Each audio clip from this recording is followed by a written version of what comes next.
یہ ہے در حقیقت کہ جو روٹی کپڑا اور مکان کا نعرہ بھٹو صاحب نے لگایا تھا، بڑی کنٹروورسی اس زمانے میں یہاں ہوئی تھی. کچھ ہمارے علماء 313 ایسے بھی تھے جنہوں نے کہا تھا یہ کفر ہے، حالانکہ یہ کفر نہیں ہے. میرے مضامین 1969 کے 70 کے موجود ہیں. میں نے کہا تھا اگر اسلامی جمہوریت صحیح ہے تو اسلامی سوشلزم بھی صحیح ہے، یہ کفر نہیں ہے. جمہوریت بھی اگر اس میں اسلام نہیں ہے تو کفر ہے، شرک ہے، وہ حاکمیت انسان کے اوپر قائم ہے، لہذا کفر ہے. لیکن اگر کتاب و سنت کے تابع ہو جائے تو گویا کہ وہی کافر مسلمان ہو گیا.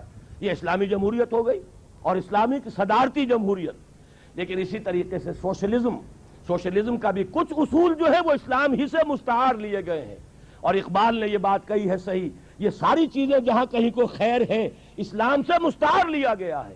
ہر کجا بینی جہان رنگ و بو، آنکھ از خاکش برو یا دارزو، یا زنور مصطفیٰ اورا بہاس، یا ہنوز اندر تلاش مصطفیٰ.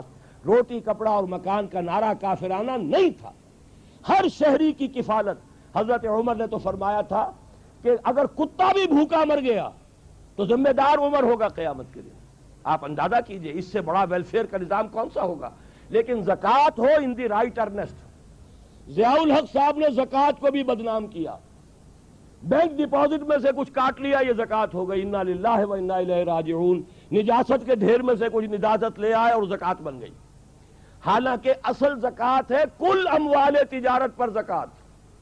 تمہاری دکان میں 5 لاکھ کا مال ہے، 2.5% دے دو. تمہارے کارخانہ ہے، اس کی زمین، اس کی بلڈنگ، اس کی مشین، اس کے ٹولز، 4 چیزیں ایگزمپٹ.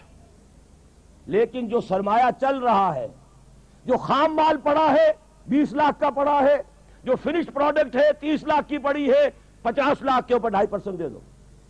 کیلکولیشن بہت آسان. یہ نہیں ہے کہ سال میں کیا کمایا، کیا گوایا، کیا لاس، کیا پروفٹ، کوئی ضرورت نہیں. جو ہے حاضر ٹوٹل کے اوپر 2.5% دے دو. یہ کہلاتے ہیں اموال ظاہرہ.